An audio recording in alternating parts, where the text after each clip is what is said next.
Hello everyone, I hope you are doing well. I'm fine. Today we are going to see how to pronounce some words with American words, American expression.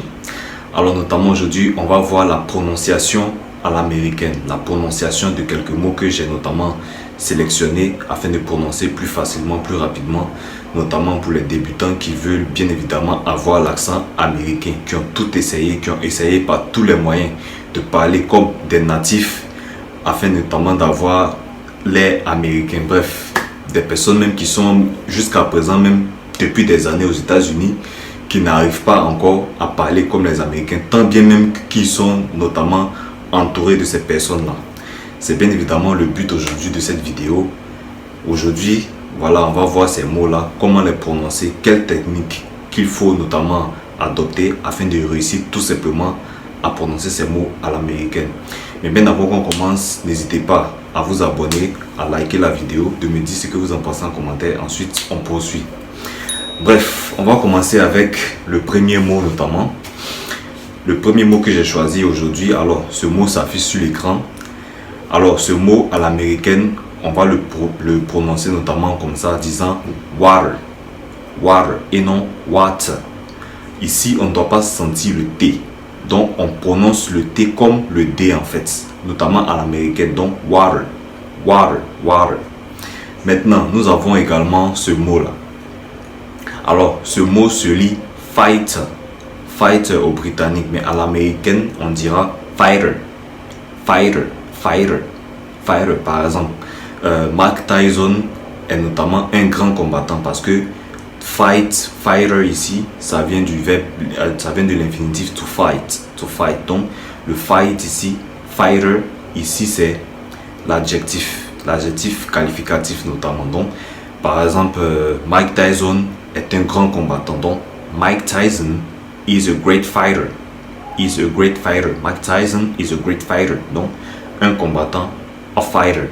Ce qu'il faut comprendre ici aussi, c'est que quand on parle d'un article notamment indéfini, un article indéfini notamment comme un ou une en anglais, techniquement sur le plan britannique, alors cette expression là se lit E, mais à l'américaine ça se lit A, A, A.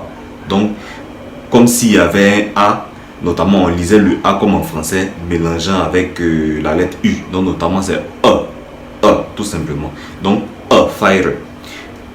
Au britannique on dira a fighter, mais l'américain dira a fighter, a fighter. Vous comprenez le sens. Donc voici les secrets qu'il faut comprendre avant de se lancer dans ça. Maintenant, nous avons vraiment une grande divinité, ce dont par quoi je devais commencer même d'ailleurs cette vidéo. Alors ce mot notamment en anglais va se lire comme ça. En anglais américain bien évidemment se lira God, God. Donc par exemple quand vous dites oh mon Dieu, oh my God, oh my God. Donc le britannique dira God, mais l'américain dira God, God. Donc comme si le O aussi se transformait en A.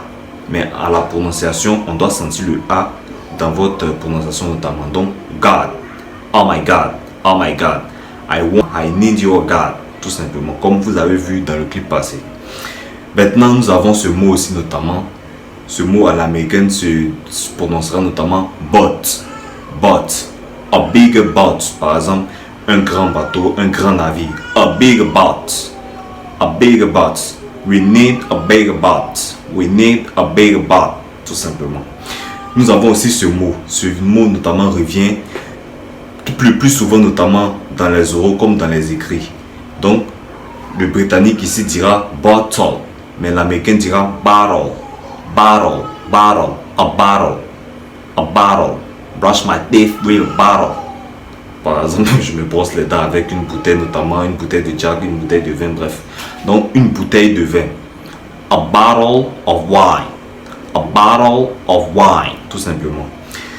Nous avons aussi cette expression-là qui veut dire, voilà, beaucoup, nombreux, notamment quand tu dis merci beaucoup, quand vous dites notamment merci beaucoup, le beaucoup ici, beaucoup d'argent, beaucoup.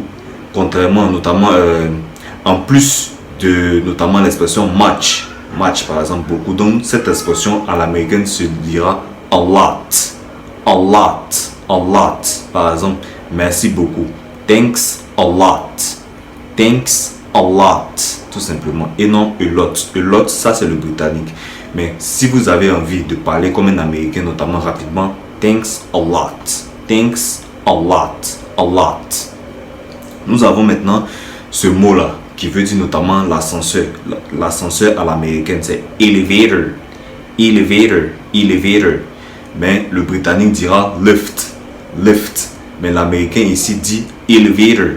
Elevator. Donc, si vous entendez le mot elevator, ça veut dire tout simplement l'ascenseur. Contrairement au britannique qui dira lift. Mais l'américain dira elevator. Elevator. Maintenant, nous avons un nom. Voilà, un nom, notamment si je prends le joueur que tout le monde connaît, l'attaquant du Bayern Munich, et notamment l'attaquant de l'équipe nationale anglaise, Harry Kane. En français, on dit Harry. Harry. Donc, Harry Kane. Mais l'américain dira Harry. Harry. Harry Kane. Harry Kane. Donc, Harry. Donc, et non Harry. Harry. Harry. Et quand même, les Anglais disent aussi Harry. Donc, ça revient un peu au même. Maintenant, nous avons le mot aussi, ce mot-là. Notamment un travail. Quand on dit par exemple un travail, un job. Je crois même que les Français ont emprunté ce mot-là aux Anglais. Job. Job, un petit travail. Ah, j'ai un job quelque part. Donc, à l'américaine, ça sera job. Donc, un travail, a job. A job. A job. Maintenant, nous avons notamment le placard. Le placard à l'américaine, c'est tout simplement closets. Closets. Mais le britannique dira wardrobe. Wardrobe. Mais l'américain dit closets. Closet, tout simplement. Donc, quand vous entendez closet, ça veut dire tout simplement le placard. Le placard, notamment à l'américaine. Maintenant, en bonus, nous avons ce mot. Nous avons ce mot ici, se lit serré. Serré. À serré. Par exemple, Washington est une belle ville. Donc, une belle ville. Donc, city, ici, serré veut dire notamment une ville. Donc, le britannique dit city. Mais l'américain dit serré. Serré. Donc, le T se change en D. Serré. Serré. Donc, Washington est une belle ville. Washington is a beautiful city. Washington is a beautiful city. City. Donc, une ville asserrée. Asserrée. Merci à vous d'avoir suivi la vidéo jusqu'à la fin. J'espère que cette vidéo vous a notamment aidé. Je pense bien que en lisant beaucoup, en pratiquant beaucoup ces mots-là, avec notamment votre thème vocal, vous serez notamment en mesure de prononcer les mots facilement à l'américaine. Si notamment vous voulez parler comme des Américains, voici le secret qui est là. C'est juste la lecture, beaucoup de pratique et puis notamment beaucoup de travail sur soi aussi au niveau du ventre, au niveau de la gorge aussi. Et puis je pense bien que voilà, tout ira pour le mieux. Merci à vous d'avoir suivi la vidéo jusqu'à la fin. Thanks a lot and see you soon. Bye.